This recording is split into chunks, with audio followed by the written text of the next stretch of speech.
और अब जरा मोदी सरकार का जंगी जुनून आपको बताते हैं। भारत ने चौथी एटमी आबदोज लॉन्च 3, 2, 1 नाउ।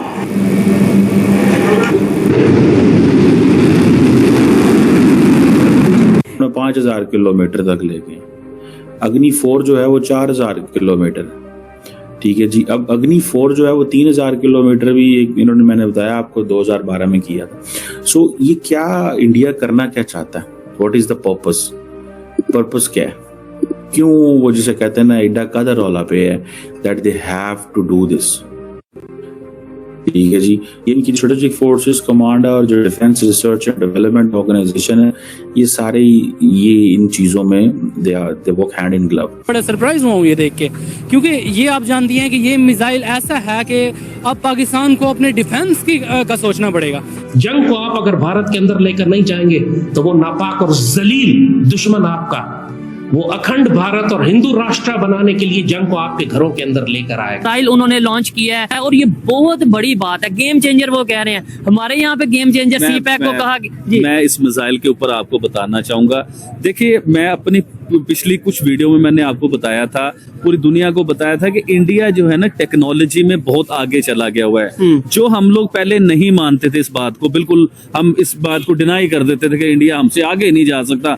हम लाते हैं टॉक शोज और अनलिमिटेड एंटरटेनमेंट सिर्फ यूट्यूब पर। अगर आपने अभी तक हमारा चैनल सब्सक्राइब नहीं किया तो अभी सब्सक्राइब करें और बेल आइकॉन को क्लिक करके हमारी लेटेस्ट वीडियोस के बारे में अपडेट जानें। इस वक्त की सबसे बड़ी खबर आपको बता देते हैं। रक्षा क्षेत्र में भारत ने एक और बड़ी कामयाबी हासिल कर ली है। लंबी दूरी की हाइपरसोनिक मिसाइल का सफल परीक्षण कर लिया गया है और इस परीक्षण को एक बड़ी उपलब्धि माना जा रहा है। रक्षा मंत्री राजनाथ सिंह ने इस सफलता के लिए डीआरडीओ की टीम को बधाई दे दी है। ये बड़ी और अहम खबर आपको बता रहे हैं। रक्षा क्षेत्र में एक और ऊंचाई भारत ने छू ली है। लंबी दूरी की हाइपरसोनिक मिसाइल का सफल परीक्षण हो सका है। मिसाइल जैसे जैसे भारत और चीन के दरमियान जो मिसाइल रेस है वो तेजी पकड़ती जा रही है और जो हाइपरसोनिक मिसाइल्स के तजर्बे हो रहे हैं, इसमें पाकिस्तान के अंदर भी बड़ी बातें हो रही हैं कि शायद ये जो साउथ एशिया की जो स्ट्रेटेजिक एनवायरनमेंट है इसको ये डिस्टेबलाइज हो जाएगा। पाकिस्तान के अंदर एक एनवायरनमेंट जो डेवलप होगा,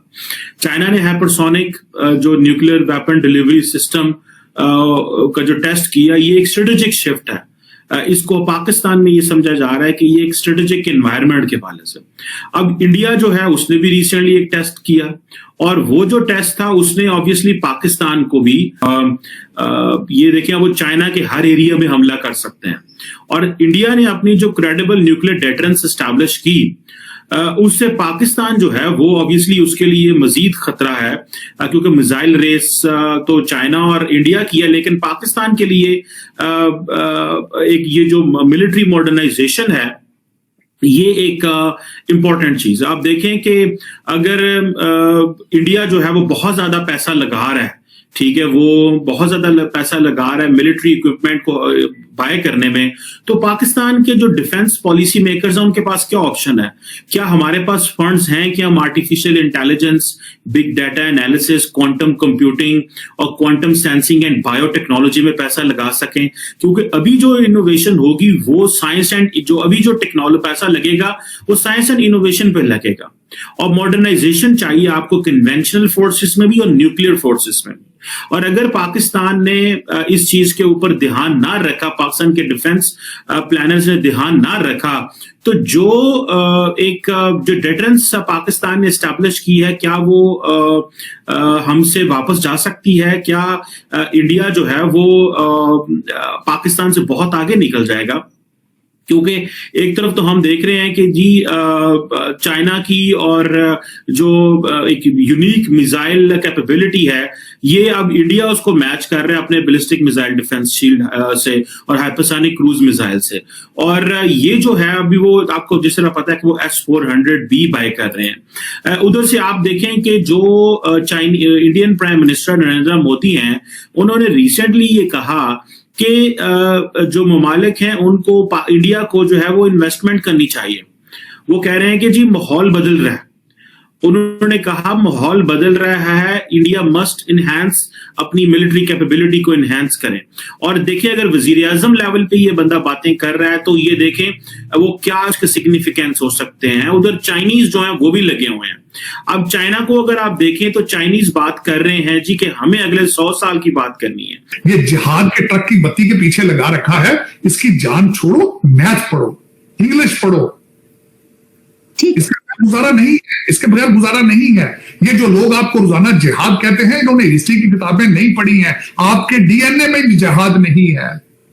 प्लीज कोई अच्छी सी किताब हिस्ट्री की लेके पढ़े और कोशिश करें अपने डीएनए को समझने की कि आप ना जिहादी हैं ना जंगजू हैं।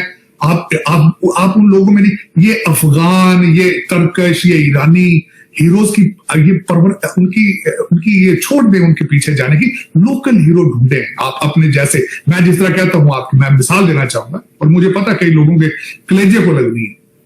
सर गंगाराम थे आपके, उनके बारे में पढ़े, महाराजा रंजीत सिंह के बारे में पढ़े, बड़ा सेकुलर वो था, रूलर था, लोकल था, जट था और वाहिद रूलर था जो रूथलेस होकर लड़ता रहा, काबुल तक एक्सपैंड किया, चाइना तक बॉर्डर तक उसने एक्सपैंड किया।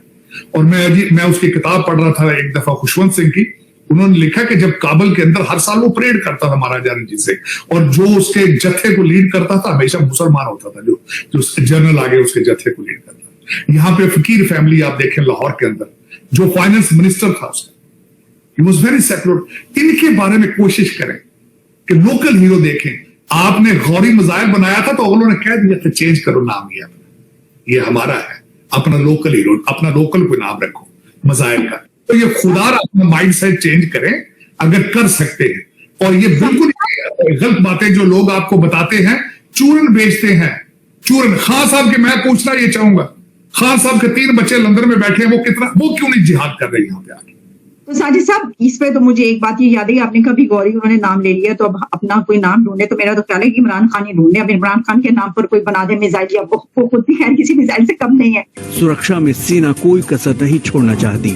यही वजह है कि चीन और पाकिस्तान के खिलाफ मजबूत मिसाइल फोर्स तैयार करने में भारत तेजी से आगे बढ़ रहा है। सो ये क्या इंडिया करना क्या चाहता है? व्हाट इज द पर्पस क्या है?